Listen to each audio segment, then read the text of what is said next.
मैं भक्त नहीं हूँ, मैं प्रेमी हूँ।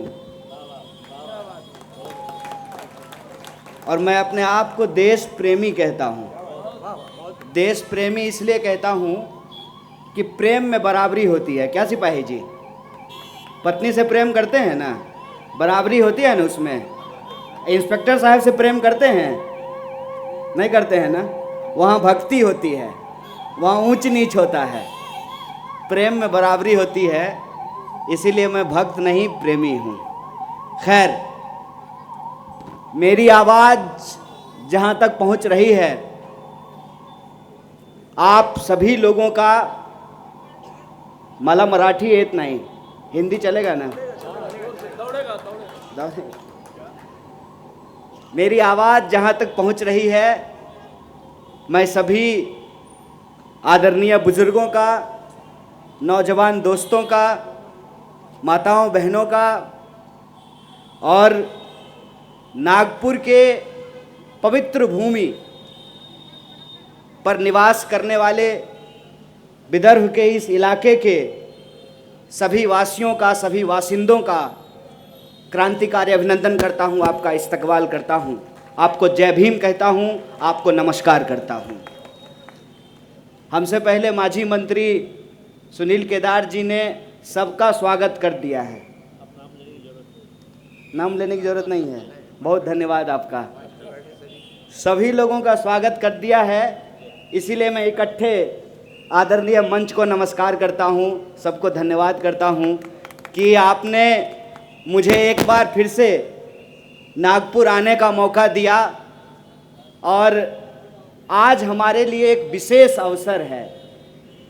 विशेष अवसर इसलिए है कि पूरे देश में कांग्रेस के कार्यकर्ता, कांग्रेस के समर्थक और कांग्रेस के वोटर पूर्व प्रधानमंत्री श्री राजीव गांधी जी की जयंती मना रहे हैं। आप सब जानते हैं कि पूर्व प्रधानमंत्री राजीव गांधी जी भारत रत्न भी थे और भारत में उनको कंप्यूटर क्रांति, मोबाइल क्रांति, सूचना क्रांति का जनक माना जाता है। इसके अलावे एक और खास चीज जो राजीव जी ने अपने शासन प्रशासन में किया, जिसके बारे में बहुत कम चर्चा होती है, कि उन्होंने पंचायती राज को सुदृढ़ करने का काम किया था। और पंचायती राज के बारे में गांधी जी ने कहा था कि सत्ता का विकेंद्रीकरण होना बहुत जरूरी है। अंग्रेजी में उसको बोलते हैं डिसेंट्रलाइजेशन ऑफ पावर, कि सारी सत्ता जो है वो सिर्फ प्रधानमंत्री के हाथ में नहीं होना चाहिए, जैसा कि आजकल हो गया है। डबल इंजन की सरकार, मतलब 4 लोगों का व्यापार, 2 बेच रहा है, 2 खरीद रहा है। तो सत्ता का ऐसा केंद्रीकरण नहीं, सत्ता का विकेंद्रीकरण, कि एक एक मतदाता शासन और प्रशासन में सीधी भागीदारी कर सके, और वो भागीदारी भी सामाजिक न्याय को सुनिश्चित करता हो। इसीलिए महिलाओं के आरक्षण की बात की गई थी। ये भी पूर्व प्रधानमंत्री राजीव जी का एक बहुत बड़ा योगदान है। और आज जब पूरा देश कांग्रेस पार्टी के एक एक कार्यकर्ता राजीव जी की जयंती मना रहे हैं, तो हमको उनके योगदानों को याद करने की जरूरत है। और उनका योगदान हम इसलिए नहीं याद करेंगे कि कांग्रेस पार्टी के नेता खुश हो जाएंगे और हमको एमएलए का टिकट मिल जाएगा, हमको नगर सेवक का टिकट मिल जाएगा। हम किसी नेता को इसलिए याद करते हैं, उसके योगदान को इसलिए याद करते हैं, ताकि हम अपनी आने वाली पीढ़ी को बता सकें कि किन मुश्किलों से गुजर करके किस तरीके से हमारा देश, इसको आज़ादी मिली, और आज़ादी मिलने के बाद एक एक कदम चलते हुए कैसे हमारा देश आज इस मुकाम पर पहुंचा है। इस बात की जानकारी हमारी आने वाली पीढ़ी को रहे। अगर इस बात की जानकारी आने वाली पीढ़ी को नहीं रहेगी तो फिर वो इसका महत्व नहीं समझेंगे। जब ये गाना हम लोग सुनते हैं कि सर कटा सकते हैं लेकिन सर झुका सकते नहीं, अपनी आज़ादी को हम हरगिज मिटा सकते नहीं, ये जो संकल्प है, इस संकल्प की धार बरकरार रहे, इसकी ताकत बरकरार रहे, इसलिए ज़रूरी है कि हम अपने नेताओं को याद करें, उन महामानवों को याद करें जिनके योगदान से हमारा देश आज इस मुकाम पर पहुंचा है। आप सब आज जो एक यूनिक यात्रा निकाली गई, टेक्नो यात्रा, टेक्नो झांकी, उसमें शामिल थे। ये शुरू हुआ राजीव जी के पुतले से और बीच में हम लोग बापू को नमन करते हुए, माल्यार्पण करते हुए डॉक्टर बाबा साहब भीमराव अंबेडकर के इस स्थान पर, संविधान चौक पर यह सभा कर रहे हैं। अगर हम इन तीन व्यक्तियों को भी आपस में जोड़ करके देखें तो हमको समझ में आएगा कि हमारा देश, हमारे देश का संविधान, उसका शासन और प्रशासन और हरेक वो दशक जिससे गुजर करके आज हम यहाँ पहुँचे हैं, यह अपने आप नहीं हो गया है। और खास करके इस बात को याद रखिएगा कि आज जब लोगों के कामों को भुलाने की कोशिश की जा रही है, तब ये और जरूरी हो जाता है कि हम अपने इतिहास को बार बार याद करें। और डॉक्टर बाबा साहब भीमराव अंबेडकर ने भी कहा था कि जो पीढ़ी अपना इतिहास याद नहीं रखती है, इतिहास उसको भुला देता है। इतिहास हम इसलिए याद रखते हैं कि हम जाने कि किस परिस्थितियों से हम गुजर करके आज आए हैं। आज आप देखिए कि राजनीति की क्या संस्कृति बन गई है। अपने नेताओं की चापलूसी करनी है, अपने नेता के खिलाफ एक भी प्रश्न नहीं पूछना है, अपने सरकार का दुष्प्रचार करना है, काम करेंगे 1 रुपया का, बताएंगे उसको 100 रुपया। और राजीव जी एक ऐसे प्रधानमंत्री थे कि वो अपनी ही सरकार की आलोचना करते हुए बोले थे कि हम 1 रुपया दिल्ली से भेजते हैं तो यहीं पे बोले थे, महाराष्ट्र में ही बोले थे, नागपुर में बोले थे।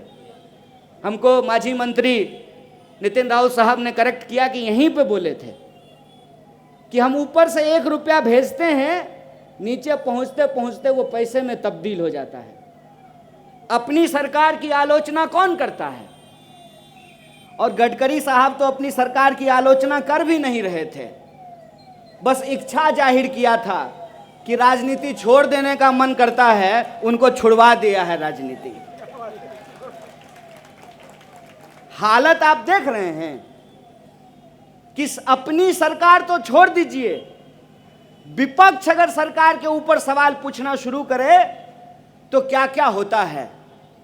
और जब हमारे नेताओं को ईडी बुला रहा था तो दूसरे दल वाले कह रहे थे कि कांग्रेस के लोग बिला वजह हल्ला क्यों कर रहे हैं। हमने कहा भाई साहब, आज हमारी बारी है, कल तुम्हारी बारी आएगी। क्योंकि आप ये समझ लीजिए कि ये जो देश के भीतर हो रहा है, इसका एक खास उद्देश्य है। उद्देश्य क्या है? उद्देश्य ये है कि आप अपने ही चुने हुए प्रधानमंत्री से सवाल नहीं पूछ सकते हैं। आप अपनी ही चुनी हुई सरकार से सवाल नहीं पूछ सकते हैं। सवाल अगर पूछेंगे तो आपको पहले खरीदने का प्रयास किया जाएगा, और आपका ईमान यदि बिकाऊ नहीं है तब आपको डराने का प्रयास किया जाएगा। अगर आप डरने वाले भी नहीं हैं तो फिर आपको रास्ते से हटाने का प्रयास किया जाएगा। यह बात आप सब लोग समझ लीजिए। और राजीव गांधी ऐसे व्यक्ति थे अपने ही नेताओं के ऊपर। और मैं बिहार से आता हूं, एक प्रसंग आप लोगों को कहना चाहता हूं। बिहार में दंगा हुआ बिहार की सरकार और बिहार का शासन प्रशासन नहीं चाहता था कि प्रधानमंत्री जहां दंगा हो रहा है वहां जाएं, वहां लोगों से मिलें। तो जब वो पटना पहुंचे तो प्रशासन ने कहा कि पायलट नहीं है, कैसे जाइएगा। तो राजीव जी ने कहा कि शायद आप भूल गए कि हमको हेलीकॉप्टर भी उड़ाने के लिए आता है, और वो खुद गए। ये बात मैं आप लोगों से इसलिए साझा कर रहा हूं कि हमारी सरकार थी, आज हमारी सरकार नहीं है। आज ये सरकार है, कल ये सरकार नहीं रहेगी, लेकिन देश था, देश है और देश रहेगा। और जब हम देश की बात करते हैं तो हमको देश की राजनीतिक संस्कृति को समझना पड़ेगा। और देश की राजनीतिक संस्कृति ऐसी कभी भी नहीं थी। मैं आप लोगों की जानकारी के लिए बता दूं कि कांग्रेस के शासनकाल में अटल बिहारी वाजपेयी विपक्ष के नेता हुआ करते थे और भारत का प्रतिनिधि बना करके उनको विदेश भेजा गया था भारत का प्रतिनिधित्व करने के लिए। और क्या आज की हालत है कि सरकार के सबसे परफॉर्मिंग मिनिस्टर हैं नितिन गडकरी साहब, उनको कमेटी से भगा दिया गया है। आज मैं आ रहा था तो एक पत्रकार ने हमको पूछा कि दिल्ली में सीबीआई का रेड हो रहा है। हम बोले नया क्या हो रहा है? अरे आज इसके घर हो रहा है, कल उसके घर हो रहा है। तो बोला ये ठीक हो रहा है। हम बोले ठीक और गलत का तो छोड़िए, हमको तो डर इस बात का है कि आने वाले दिनों में कहीं गडकरी जी के घर में सीबीआई का रेड ना हो जाए। वो तो उसी पार्टी में हैं, उसी पार्टी के मंत्री हैं। और ये बात मैं क्यों बोल रहा हूं? यह बात मैं इसलिए बोल रहा हूं कि हमको चिंता इस बात की नहीं है कि हमारी सरकार है कि नहीं है, हमारी सरकार कब बनेगी नहीं बनेगी, इसके लिए हम परेशान नहीं हैं। परेशान हम इस बात के लिए हैं कि नेहरू जी थे, डॉक्टर बाबा साहब भीमराव अंबेडकर थे, तो नेहरू जी के कैबिनेट में श्यामा प्रसाद मुखर्जी भी थे। नेहरू जी थे, डॉक्टर बाबा साहब भीमराव अंबेडकर थे, संविधान सभा थी, तो एक ऐसा संविधान बना कि मंत्री जी का वोट भी एक है और सामने बैठा जूता सिलने वाला का भी वोट एक है। यह संविधान की ताकत है। अगर यह संविधान की ताकत नहीं होती तो आपको लगता है कि इस देश के जो अरबपति हैं, इस देश के जो खरबपति हैं, इस देश के जो पैसे वाले लोग हैं, वो झुग्गी झोपड़ी में हाथ जोड़ करके वोट मांगने के लिए जाते? ये लोकतंत्र की ताकत थी। ये लोकतंत्र की ताकत थी जिसने हेलीकॉप्टर और ट्रैक्टर को बराबर कर दिया, जिसने मोटा और पतला को बराबर कर दिया, जिसने महिला और पुरुष को बराबर कर दिया, जिसने सिपाही और एसपी को बराबर कर दिया। ये जो संविधान की ताकत है, उस संविधान की ताकत के चलते ही नेहरू जी थे, इसीलिए आज नरेंद्र मोदी देश के प्रधानमंत्री बन पाए हैं। इस बात को याद रखिएगा। और अजीब स्थिति है, जब हम सरकार से सवाल पूछते हैं तो देश के लोगों के हक और अधिकार के बारे में सवाल पूछते हैं। देश के लोगों की जो हालत है, उस हालात के बारे में सवाल पूछते हैं। कैसा नशा किया है भाई साहब, पता नहीं कौन सी गोली खाया है कि कमाल के समर्थक हैं प्रधानमंत्री के इस देश में। प्रधानमंत्री के समर्थक ऐसे हैं कि प्रधानमंत्री को चाय बेचते हुए नहीं देखे हैं, तब भी मानते हैं कि प्रधानमंत्री ने चाय बेचा। लेकिन प्रधानमंत्री देश बेच रहे हैं, तब भी यह मानने को तैयार नहीं है कि प्रधानमंत्री देश बेच रहे हैं। कुमार आगे पढ़ो। मैं ये क्यों कह रहा हूं?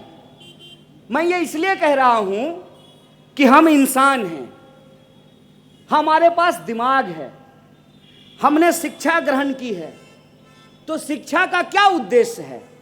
शिक्षा का उद्देश्य यह है कि हम मान्यता, परंपरा और विज्ञान सब कुछ समझते हैं।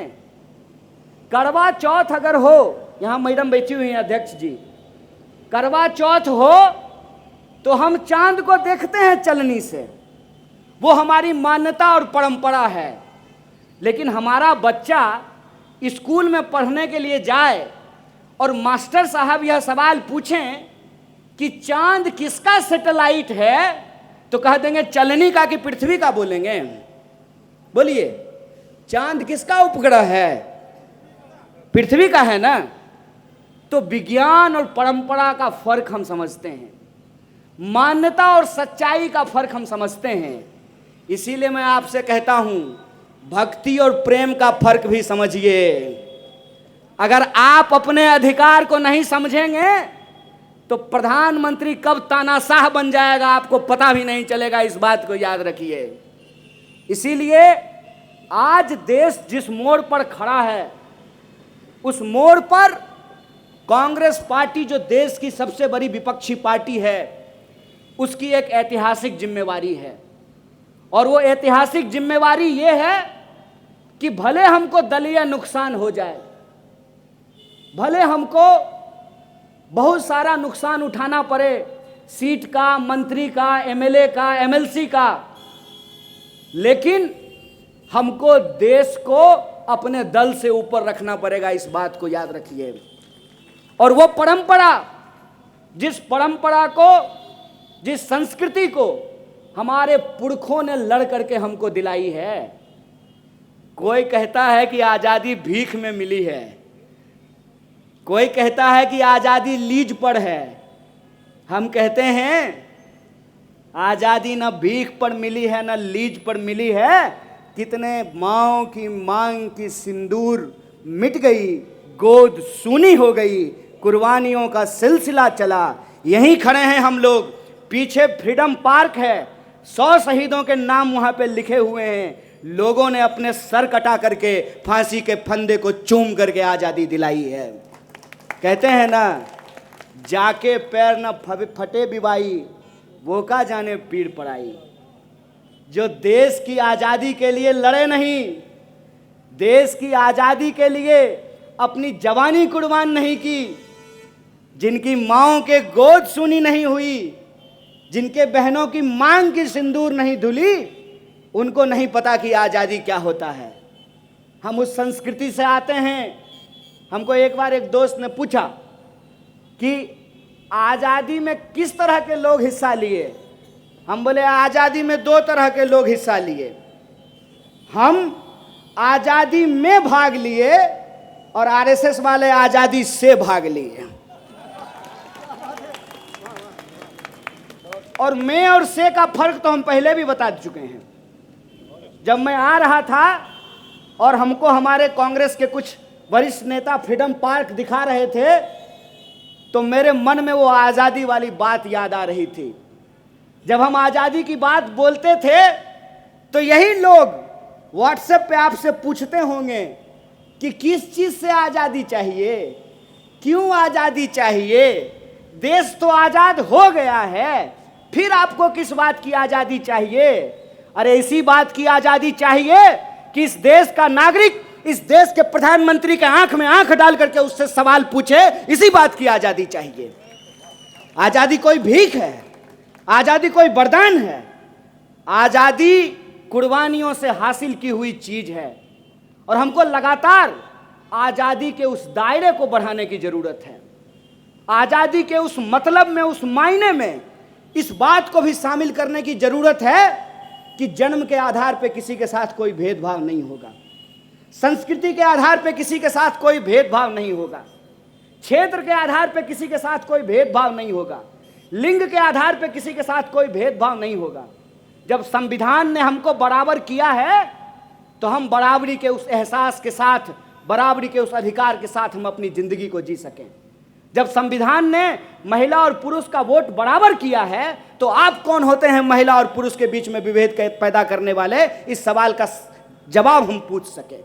हम ये पूछ सकें कि जब इस देश में प्रधानमंत्री के लिए 8,500 करोड़ का उड़न खटोला खरीदा जा सकता है तो इस देश के गरीबों को मुफ्त में शिक्षा क्यों नहीं दी जा सकती है? हम यह सवाल पूछ सकें कि 20,000 करोड़ में आपके लिए अगर महल बनाया जा सकता है तो झुग्गियों में रहने वाले लोगों के लिए घर क्यों नहीं बनाया जा सकता है? हम ये सवाल पूछ सकें कि प्रधानमंत्री के चढ़ने के लिए अगर कार सरकारी हो सकती है 13 करोड़ की, तो हमारे बच्चों का इलाज सरकारी क्यों नहीं हो सकता है? ये जो देश की समझदारी है, उस समझदारी को, आजादी के उस एहसास को एक आजाद नागरिक की तरह आजाद देश में उस आजादी को सेलिब्रेट करना चाहते हैं। इसीलिए हमने कहा था देश से नहीं देश में आजादी की बात करते हैं, और इसीलिए मैं कहता हूं कि हम देश की आजादी में भाग लिए थे और वो देश की आजादी से भाग लिए थे, इस बात को याद रखिएगा। और मैं नागपुर के लोगों को विशेष धन्यवाद देना चाहता हूं।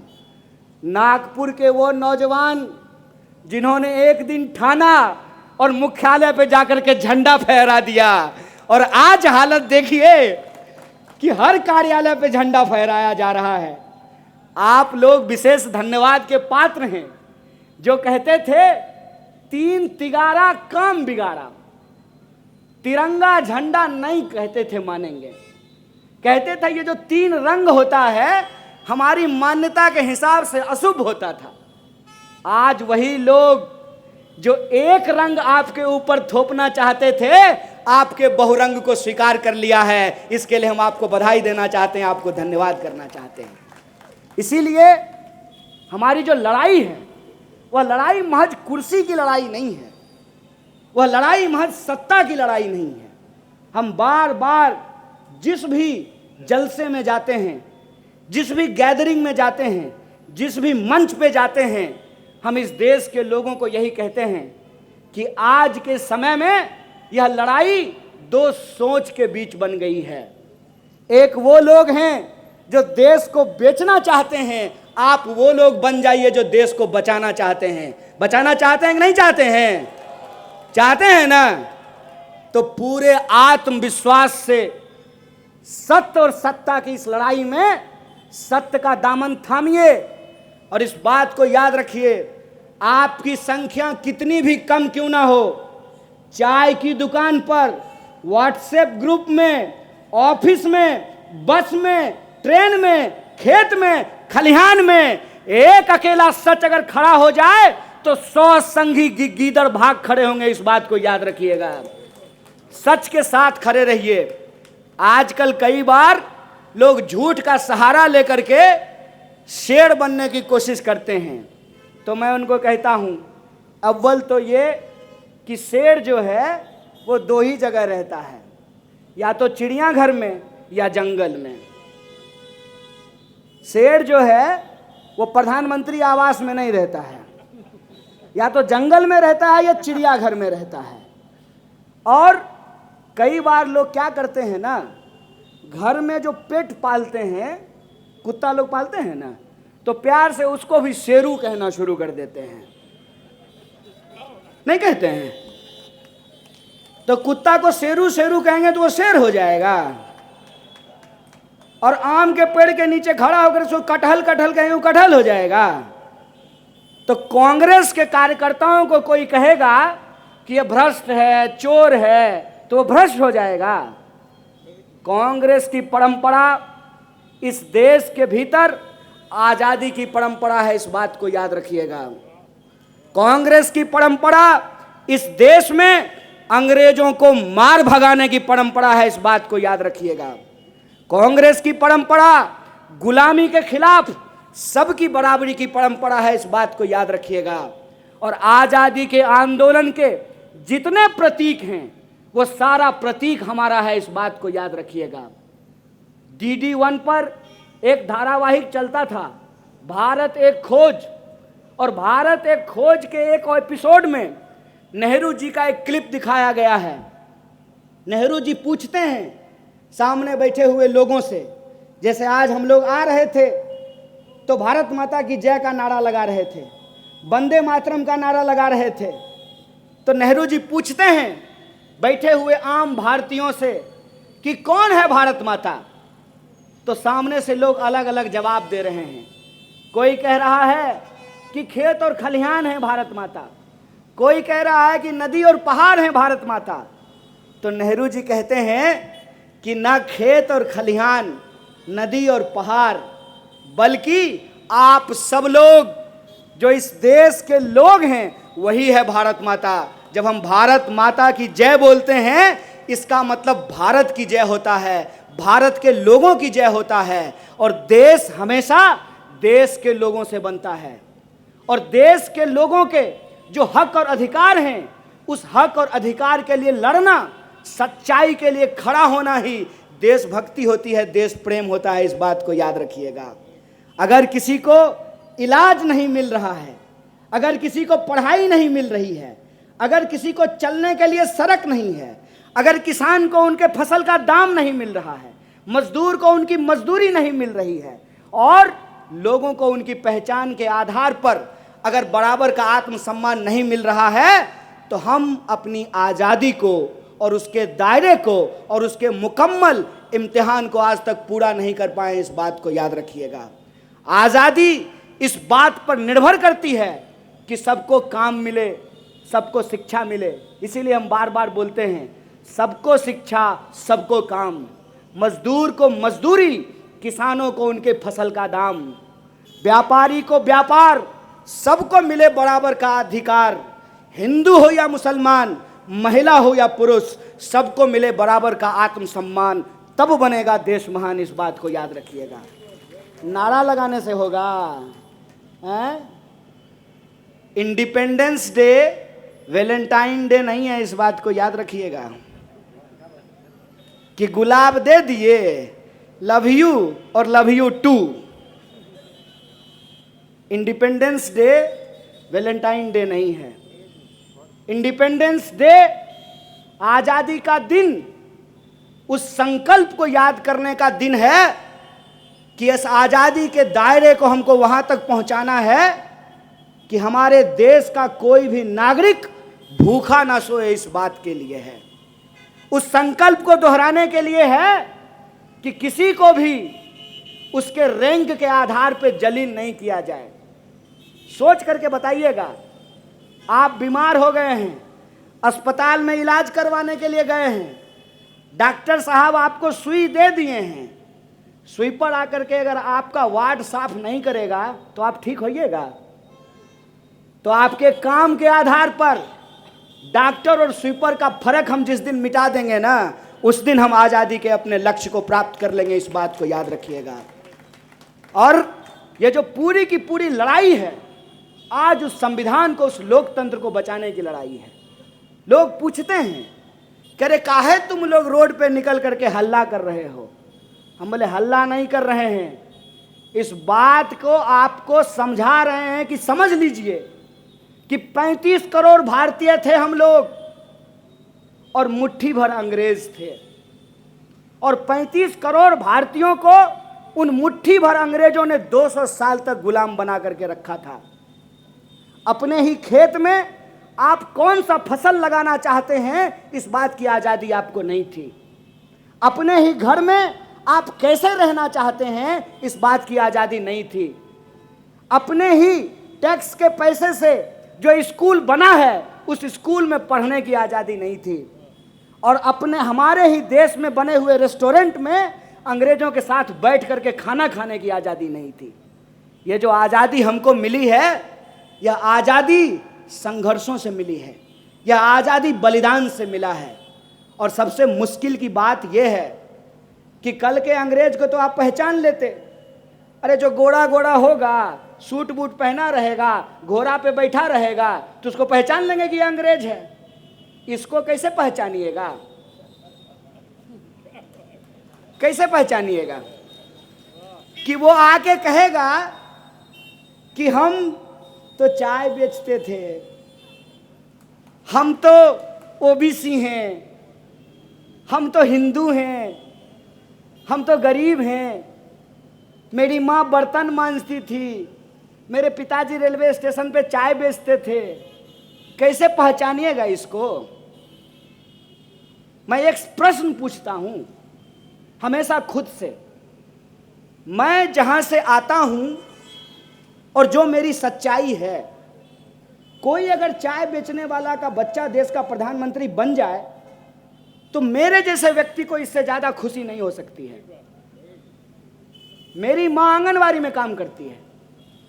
मैं एक ऐसे परिवार से आता हूं जो 3,000 रुपये महीने में अपना जीवन चलाता है। आजकल 3,000 रुपया में तो जूता भी नहीं खरीद सकते हैं आप। मोबाइल का रिचार्ज भी कराएंगे तो 700 रुपया लगता है। जियो धन धना धन। तो मेरे लिए तो यह खुशी की बात होती, लेकिन मुझे तकलीफ क्यों हुई? मुझे तकलीफ इस बात की हुई कि ये कैसा व्यक्ति है भाई।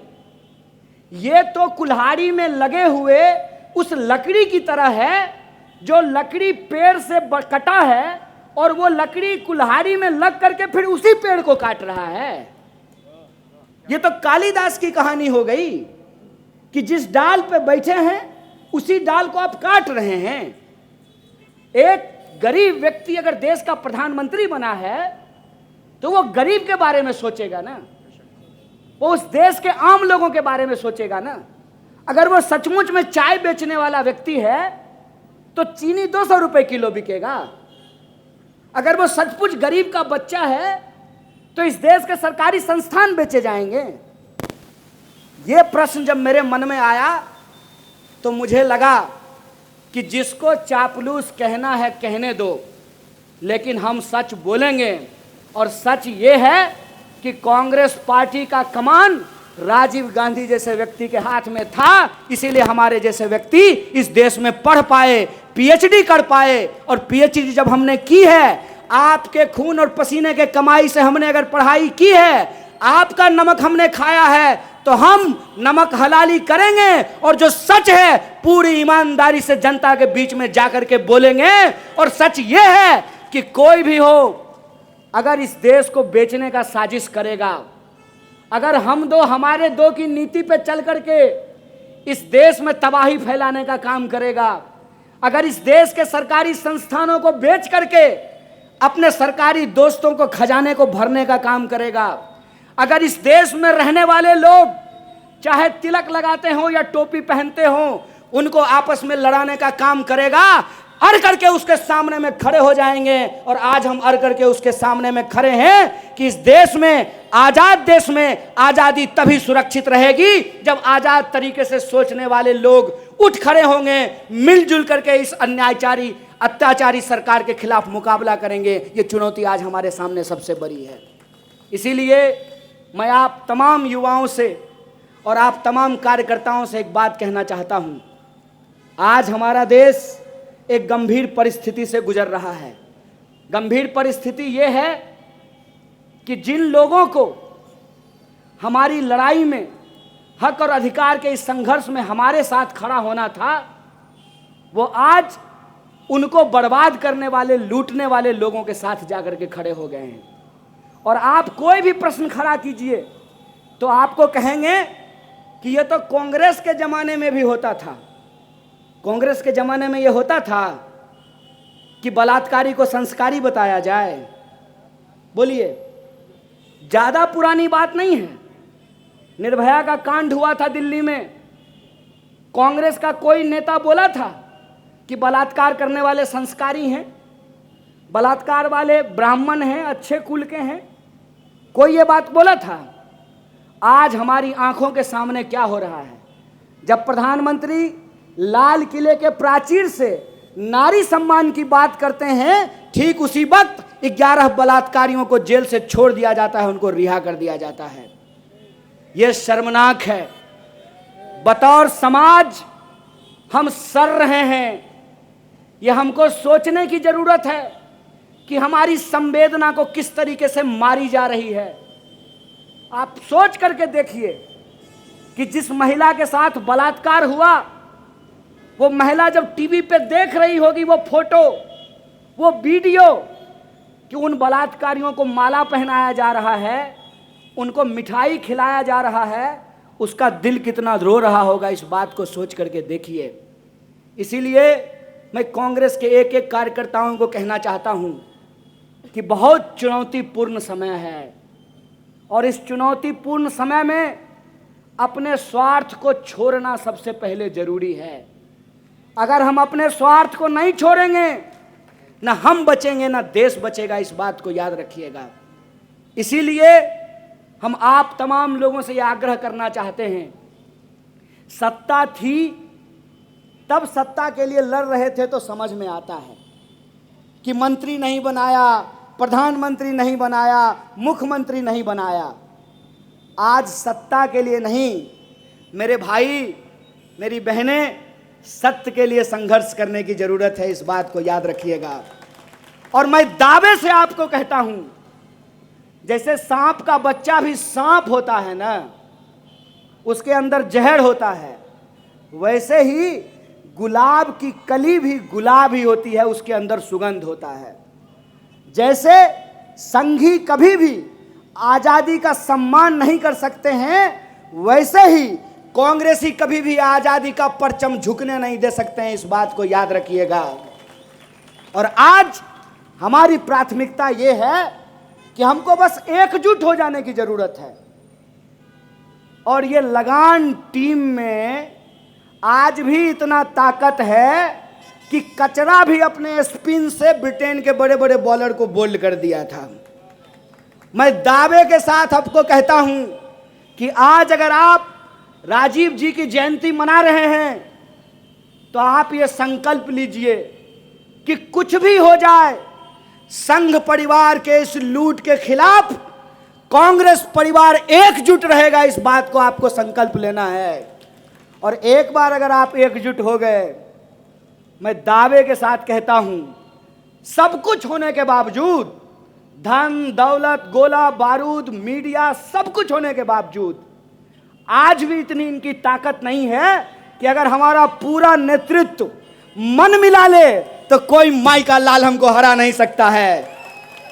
अगर हम 200 साल की अंग्रेजों की गुलामी से देश को आजाद करा सकते हैं तो ये तो फिर भी अंग्रेजों के सस्ते चापलूस हैं। हमको कोई आकर के बोला कि देश की हालत बहुत खराब हो रही है, हिटलर शाही थोपा जा रहा है। हम बोले सुनो, हिटलर को हम पसंद नहीं करते हैं, हिटलर से हमको बहुत दिक्कत है, लेकिन तुम इसको हिटलर बोल करके हिटलर का अपमान मत करो। ये हिटलर नहीं है, सस्ता फोटोकॉपी है यार, सस्ता फोटोकॉपी है। यहाँ गांधी जी के अटायर में जो है एक व्यक्ति हमारे साथ बैठे हुए हैं, इसको हम सस्ता फोटोकॉपी क्यों कहते हैं आपको मालूम है? कि गांधी जी अंग्रेज से लड़े थे, कस्तूरबा को साथ लेकर घूमे थे ना, और ये देश बनाने के लिए अपनी पत्नी छोड़ करके चल दिए। उसके बाद नारी सम्मान की बात करते हैं, ठीक है, नारी सम्मान की बात करते हैं। इतना फर्जी इंसान हम अपनी जिंदगी में देखे ही नहीं हैं। और मैं इस बात को फैक्ट के साथ बोल सकता हूं। हर बार लाल किले के प्राचीर से खड़ा होकर के कह रहे थे ना कि 2022 तक सभी देशवासियों को पक्का घर देंगे। मिला क्या? मोदी जी के स्टाइल में पूछना चाहिए ना, पक्का घर मिल गया? तो जो मोदी जी ने घर दिया, इस बार उसी के ऊपर तिरंगा लगाया था ना लोगों ने। एक वादा हमको बता दीजिए जो पूरा किया हो, एक वादा, एक भी वादा पूरा अगर कर दिया हो तो हम स्वीकार कर लेंगे, हम मान लेंगे कि अच्छा दिन आ गया है। एक भी वादा अगर पूरा हो गया हो तो। और मैं बस आपको याद दिला देता हूं, हर साल 2 करोड़ रोजगार की बात थी कि नहीं थी?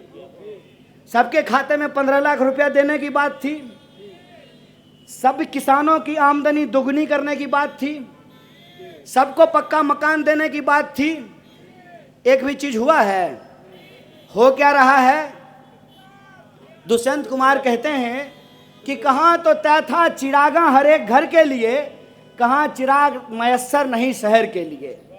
लोग मांग रहे थे सरकारी नौकरी, इन्होंने नया प्रबंध कर दिया कि ना रहेगा सरकारी संस्थान, ना देनी पड़ेगी सरकारी नौकरी, ना रहेगा बांस ना बजेगी बांसुरी, ना रहेगा सरकारी संस्थान ना देनी पड़ेगी सरकारी नौकरी। एक एक करके सरकारी संस्थान बेचे जा रहे हैं, और जो सरकारी संस्थान बचे हुए हैं वहां पर सबको अग्निवीर बनाने का प्रयास किया जा रहा है। अभी तो गडकरी जी सबसे ताजा ताजा अग्निवीर बने हैं। नहीं, अभी बहुत लोगों को बनना है। इससे पहले आडवाणी जी बन गए, उसके बाद रविशंकर प्रसाद बन गए, अभी बहुत लोगों को अग्निवीर बनना है। दो ही लोग रहेंगे, चाचा और भतीजा। चाचा हवाई जहाज से वास्को डी गामा की तरह पूरा दुनिया का चक्कर लगाएंगे, और भतीजा जो है गुगली फेंकेगा आईपीएल में। और चाचा फिर मंच पे जा करके भाषण देंगे कि परिवारवाद देश की सबसे बड़ी समस्या है। अमित शाह जब बोलता है कि परिवारवाद देश की सबसे बड़ी समस्या है, तो मेरे मन में आता है कि जय शाह को वो रेलवे प्लेटफॉर्म से उठा करके लाया है। उसी का बेटा है ना, कोई शक है? जय शाह किसका बेटा है? अमित शाह का ना। तो बीसीसीआई सेक्रेटरी परीक्षा दे करके बना है? कंपटीशन दिया था क्या? एसएससी का एग्जाम, यूपीएससी लिखा था? कैसे बन गया? वो परिवारवाद नहीं है, बेईमानी, नकली चाणक्य। हम बिहार से हैं, असली चाणक्य वहां पैदा हुए थे। देखे बिहार में क्या हुआ? देखे, महाराष्ट्र का बदला नितिन साहब हम लोग एकदम भिजा के ले लिए हैं। चाणक्य वो परिवारवाद नहीं है। अनुराग ठाकुर यूपीएससी किया था, उसका बाप नेता नहीं है। और ये जो कर्नाटक का मुख्यमंत्री है, उसका बाप नेता नहीं था। अब पीयूष गोयल, उसका बाप नेता नहीं था। बेईमानी। राजनाथ सिंह का बेटा एमएलए नहीं है।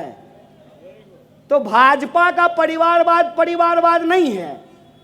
और कांग्रेस के दो प्रधानमंत्री ने अपनी जान दे दी, तो आप हमको परिवारवादी बोल रहे हैं?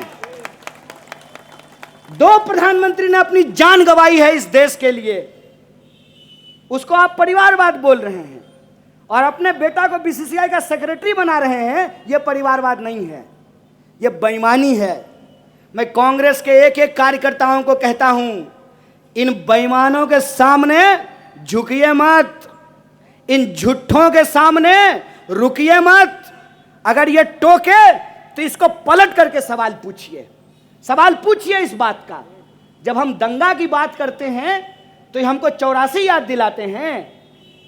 देश के प्रधानमंत्री डॉक्टर मनमोहन सिंह 84 में जो हुआ, उसके लिए देश की संसद में खड़ा होकर के देश के सिखों से माफी मांगा।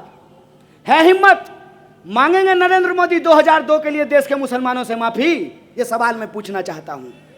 अगर हमसे कोई गलती हुई है तो ये देश हमारा है, इस देश से हम हाथ जोड़ करके माफी मांगने के लिए तैयार हैं। मांगेंगे माफी कि प्रधानमंत्री जब नारी सम्मान की बात कर रहे थे, बलात्कारियों को संस्कारी बताया जा रहा था, मांगेंगे इस बात के लिए माफी। मांगेंगे इस बात के लिए माफी कि आज एक एक चीज पे भाजपा पूरी तरीके से एक्सपोज हो चुकी है, एक एक चीज पे। अरे आप हमको हरा दिए साहब, 15 साल से नागपुर में हम नहीं हैं। पूछिए अपने नागपुर के बासिंदों से कि बन गई सड़क, हो गया सारे समस्या का समाधान, हो गए आपके सारे तकलीफ दूर। आपने कांग्रेस को अपने दिल से दूर किया। याद रखिएगा, अपना अपना होता है, अपना अपना होता है। कांग्रेस इस देश की पार्टी नहीं है, इस देश का इतिहास है, वर्तमान है, भविष्य है। इस बात को याद रखिएगा, क्योंकि इस देश में जो हमको जिम्मेवारी दी है, उस जिम्मेवारी को निभाते हुए हमने कुछ सही किया, कुछ गलत किया, इस बात को हम स्वीकार करते हैं। लेकिन हमको गाली दे के, हमको बदनाम करके, हमारे बारे में झूठ बोल करके आपने जिनको अपना आशीर्वाद दिया, वो तो देश ही नहीं रहने देंगे। इस बात को याद रखिएगा। आज जिस तरीके से एक एक चीज का कत्ले आम किया जा रहा है, वो अपने आप में एक बहुत बड़ा प्रश्न चिन्ह खड़ा करता है। मीडिया के लोग यहाँ बैठे हुए हैं, सवाल पूछते थे ना मनमोहन सिंह से? नहीं पूछते थे। हवाई जहाज में बैठ करके प्रेस कॉन्फ्रेंस करते थे। सवाल आप हवाई जहाज में बैठ करके प्रधानमंत्री से पूछते थे, जो मन होता था वो करते थे। जब इंदिरा जी ने आपातकाल लगाया था तो पत्रकारों ने उसके विरोध में संपादकीय पेज को खाली छोड़ दिया था। है हिम्मत आज? पूछिएगा सवाल पूछिएगा ना तो आपके भी दफ्तर पर ईडी का रेड होगा, इस बात को याद रखिएगा। सवाल पूछिएगा ना तो आपका भी फोटो मूरी आपका लगा देगा और देह किसी और का लगा देगा, सर आपका और तन किसी और का, आपको भी बदनाम किया जाएगा, आपको भी धमकी भरे पत्र लिखे जाएंगे, आपके भी परिवार के लोगों को परेशान किया जाएगा, आपको भी सोशल मीडिया पे गालियां निकाली जाएगी। और प्रधानमंत्री ने आज तक एक भी प्रेस कॉन्फ्रेंस किया है?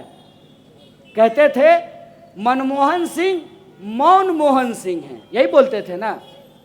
और ये हर दिन जो रेडियो पे जाकर के मन की बात करते हैं, पत्रकारों से आकर के देश की बात क्यों नहीं करते हैं? ये सवाल इनसे पूछना चाहिए कि नहीं पूछना चाहिए? है हिम्मत? करेंगे प्रेस कॉन्फ्रेंस। किसको देते हैं बाइट? अक्षय कुमार को। और अक्षय कुमार क्या पूछता है? प्रधानमंत्री जी आप आम काट करके खाते हैं कि चूस करके खाते हैं? खाते कहाँ हैं? निगल जाते हैं। खुल जा सिमसिम बोलते हैं और शाम आम सीधे थाली से उठ करके उनके पेट में चला जाता है। बताइए, देश के प्रधानमंत्री से इस सवाल का क्या मतलब है कि आप आम कैसे खाते हैं? अरे आपको जैसे मन हो वैसे खाइए। आप इस सवाल का जवाब दीजिए ना कि आरबीआई कह रही है कि अगर बैंकों को इसी तरह से निजीकरण किया गया तो देश को इसके परिणाम खतरनाक भुगतने पड़ेंगे। आरबीआई अपना रिपोर्ट जारी कर दी, फिर सरकार का दबाव आया और आरबीआई ने अपना रिपोर्ट वापस ले लिया। इसीलिए आज हमारे कांग्रेस पार्टी के नेता ने कहा कि आरबीआई का मतलब पहले होता था रिजर्व बैंक ऑफ इंडिया, अब हो गया है रिवर्स बैंक ऑफ इंडिया। और जो लोग विरोध करते हैं उनको पद से हटा दिया जाता है। आरबीआई ने कहा कि नोटबंदी का फैसला हमारा नहीं था। आरबीआई ने कहा कि नोटबंदी अगर होगी तो अर्थव्यवस्था को इसको गंभीर परिणाम भुगतने पड़ेंगे। और तब रात को आए अचानक से और कहा कि आज से 500 और 1000 का नोट बंद हो गया। दावे क्या किए गए कि इससे आतंकवाद की घटना रुक जाएगी, नक्सलवाद की घटना रुक जाएगी, काला धन वापस आ जाएगा। तो पहला सवाल कि नोटबंदी हो गई, आतंकवाद की घटना रुक जानी चाहिए थी, तो पुलवामा करने के लिए इनका चचा लोग आया था। कौन था? देश में नक्सलवाद की घटना कैसे हो रही है? और काला धन अगर वापस आ गया है तो आपके खाते में 15 लाख रुपया पहुंच जाना चाहिए था ना। ये बोले कि काला धन स्विस बैंक में जमा है, काला धन स्विस बैंक में जमा है और लाइन लग गया है एसबीआई के बाहर, स्टेट बैंक ऑफ इंडिया के बाहर। नोटबंदी के दौरान सैकड़ों लोगों की जान चली गई। जो छोटे छोटे व्यापारी हैं, जो नगद का धंधा करते हैं, उनका धंधा तबाह हो गया। उसके बाद जीएसटी लेकर के आए, क्या बोल करके कि 1 नेशन 1 टैक्स होगा। सुनने में कितना बढ़िया लगता है, 1 नेशन 1 टैक्स होगा। अगर 1 नेशन 1 टैक्स है तो महाराष्ट्र में डीजल का अलग दाम और बिहार में डीजल का अलग दाम क्यों है कि नहीं है? क्यों अलग अलग दाम है? तब कहते हैं कि कच्चे तेल की कीमत बढ़ गई है, इसीलिए पेट्रोल और डीजल महंगा हो गया है। तो अभी कच्चे तेल की कीमत घट गई है तो पेट्रोल और डीजल सस्ता हुआ है क्या? जब कच्चे तेल की कीमत घटती है तब यह कीमत नहीं घटाते हैं, लेकिन कच्चे तेल की कीमत अगर बढ़ गई है तो उसके आधार पर यह महंगाई को डिफेंड करते हैं। एक भाजपा का समर्थक महंगाई को ऐसे डिफेंड कर रहा था, हमने कहा कि रे भाई तुम अपना वाला चश्मा हमको दे दो, तुम्हारा चश्मा लगा देते हैं तो हमको महंगाई भी अच्छा लगने लगेगा। आज से पहले देश के इतिहास में ऐसा कब हुआ था कि महंगाई के फायदे गिनाए गए थे? ऐसा हुआ था क्या?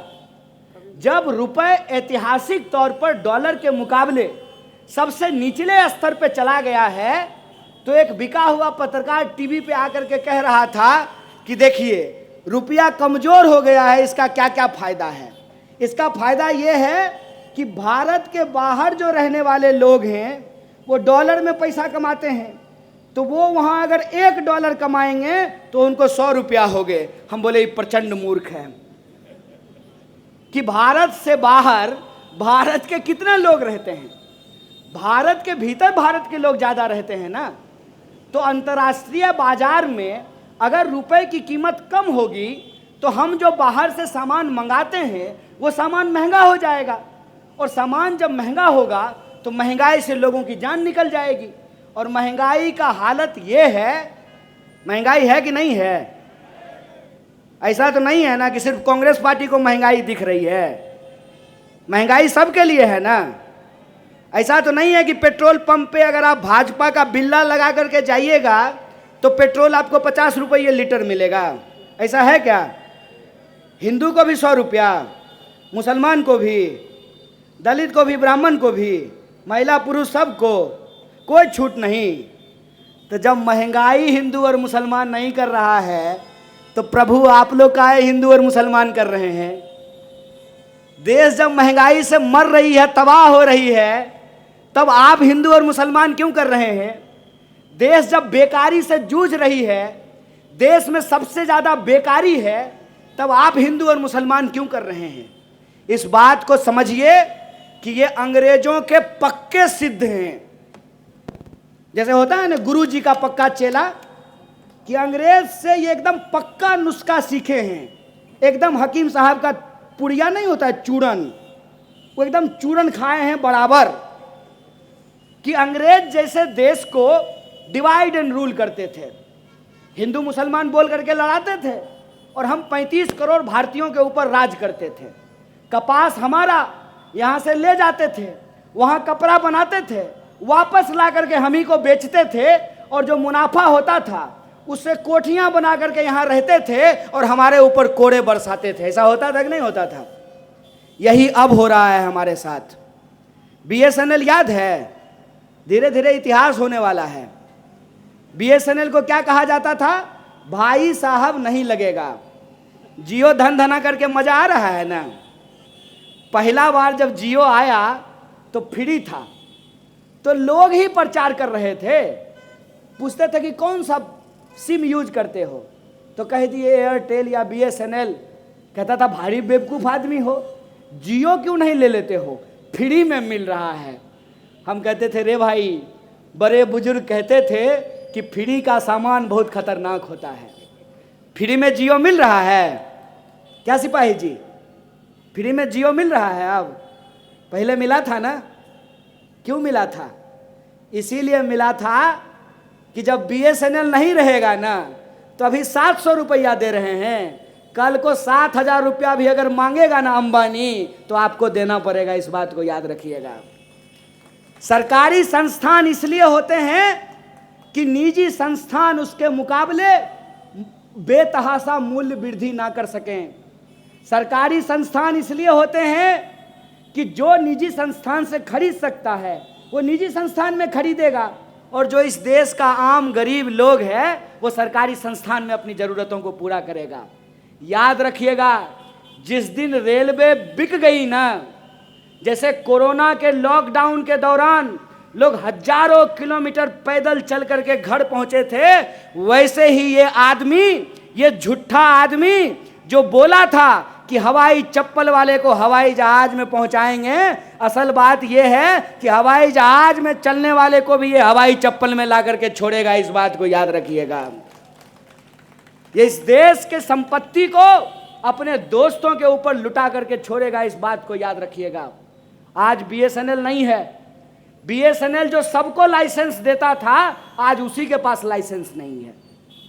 सरकारी संस्थानों को तबाह इसलिए किया गया है ताकि उसकी संपत्ति, सरकार की संपत्ति अपने दोस्तों के ऊपर लुटाई जा सके। इसीलिए मैं बार बार कहता हूं कि ये लड़ाई दल की लड़ाई नहीं है, ये लड़ाई विचार की लड़ाई है।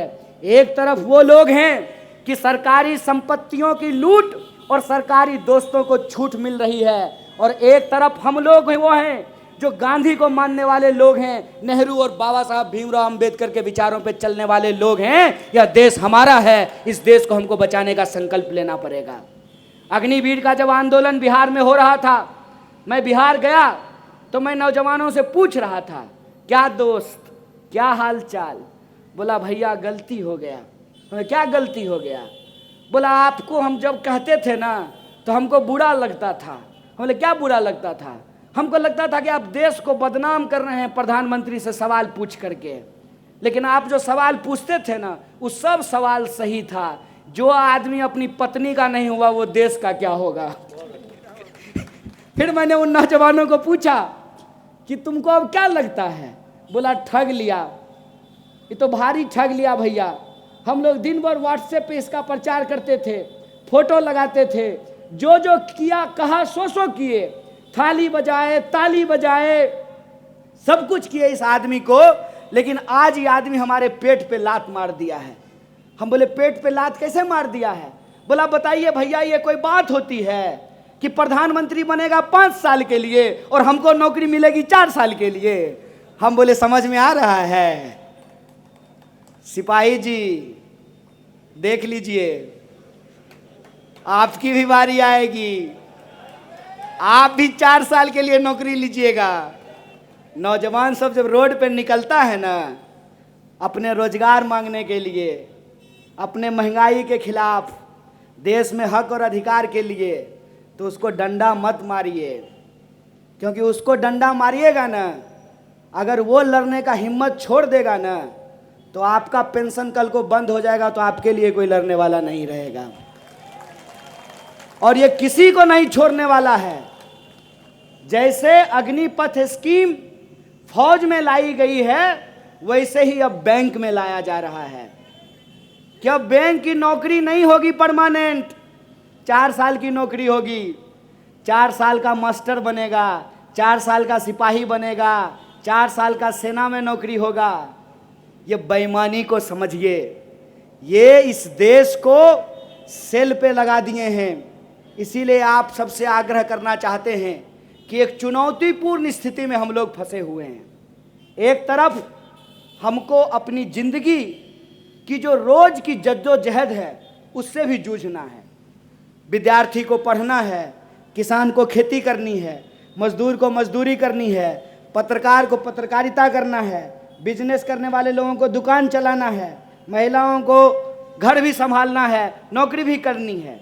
एक तरफ हमारी ज़िंदगी की अपनी जद्दोजहद है, दूसरी तरफ हमारा देश है, और उस देश की जो हालत है उस हालत से भी हमको देश को निकालना है। इस दोहरी लड़ाई को, इस दोहरी चुनौती को हमको स्वीकार करना पड़ेगा। और ये दोहरी चुनौती हम इसलिए स्वीकार करें कि हमारे लिए कोई लड़ा था। अरे भगत सिंह बहुत स्मार्ट आदमी थे, भगत सिंह बहुत स्मार्ट आदमी थे, कॉलेज के टॉपर थे, उनको भी बहुत लड़की पसंद करती होगी। बढ़िया अंग्रेजी बोल करके बढ़िया नौकरी लेते और बढ़िया शादी करके जो है लंदन में सेटल हो सकते थे, लेकिन वो फांसी के फंदे को चूम लिए, देश की आज़ादी के लिए अपनी जान को न्यौछावर कर दिया। इस बात को याद रखिएगा कि आज़ाद देश में हम आज़ाद तरीके से सांस इसलिए ले पा रहे हैं कि किसी ने हमारे लिए अपनी जान को कुर्बान की है। हमारी अपनी ज़िंदगी की जो जद्दोजहद है, उस जद्दोजहद के साथ साथ इस देश को बेहतर बनाने का, इस देश को बचाने का, इस देश के आम लोगों के हक और अधिकार के लिए हमको अपनी जिम्मेवारी निभानी पड़ेगी। ठीक उसी तरह से कि बाप दादा आम का पेड़ लगाए तो उसका फल हम खाए। हम अगर पेड़ को नहीं बचाएंगे तो हमारी आने वाली पीढ़ी को आम नसीब होगा? आम नसीब नहीं होगा। मैंने अपनी माँ को फ़ोन किया और माँ को कहा कि मम्मी सेब का सब्जी कैसे बनाया जाता है? तो माँ बोली कि पगला गए हो क्या, सेब का सब्जी कैसे बनेगा? हम बोले अब सेब का ही सब्जी बनेगा ना, सेब 90 रुपये किलो है और गोभी 200 रुपये किलो बिक रहा है। ये हकीकत है। ये जो हमारी जिंदगी की जद्दोजहद है, इस जद्दोजहद में, इस लड़ाई में हम सबको एक दूसरे का कंधा थामना पड़ेगा। और सवाल सिर्फ सत्ता का नहीं है, सवाल सत्य का है। सत्य के लिए हमको खड़ा होने पड़ेगा। जो लोग अपनी जान की कुर्बानी दिए हैं, बढ़िया पायलट थे राजीव साहब, विदेश में तो उनकी शादी भी हो गई थी, बढ़िया वहाँ नौकरी करते, बढ़िया लंदन में घूमते, आराम से अपनी ज़िंदगी जीते। क्या ज़रूरी है अपनी जान को गवा दिए? अगर किसी ने हमारे लिए अपनी जान गवाई है, अगर हम इंसान हैं, हमारे आंख में पानी है, इंसानियत है, तो उस बलिदान को सम्मान करते हमको इस देश की रक्षा करनी पड़ेगी। यह संकल्प लीजिए कि यह देश हमारा है, इस देश को हम बचाएंगे और बेचने वाले और बचाने वालों की इस लड़ाई में हम बचाने वालों के साथ खड़े होंगे। अगर हम ईमानदारी से लड़ेंगे तो इस बात को याद रखिएगा कि इस देश ने बार बार इस बात को साबित किया है कि दुश्मन शैतान कितना भी ताकतवर क्यों ना हो, अगर तैमूर लंग के सामने बलकरन नाम का एक छोटा बच्चा सब्जी काटने वाला चाकू लेकर के खड़ा हो सकता है, तो हम तो फिर भी 130 करोड़ लोग हैं। अगर हम एकजुट होकर के खड़ा हो गए तो पूंजीपतियों के इन दलालों को हम जरूर हराएंगे और हम हमारी दो की सरकार को परास्त करके 130 करोड़ लोगों की जो भावनाएं और आकांक्षाएं हैं उसको पूरा करेंगे। और हमको पूरा भरोसा है कि कांग्रेस पार्टी एकजुट होकर के देश को और हक और अधिकार के लिए संघर्ष करेगी। जो देश को आज़ादी दिलाई है वही पार्टी देश की आज़ादी को बचाएगी। इसी आशा और विश्वास के साथ एक बार फिर से आप तमाम लोगों का शुक्रिया अदा करते हुए, धन्यवाद कहते हुए अपनी बात को खत्म करूंगा। शुक्रिया। इनकलाब जिंदाबाद, हमारी एकता जिंदाबाद। जय हिंद।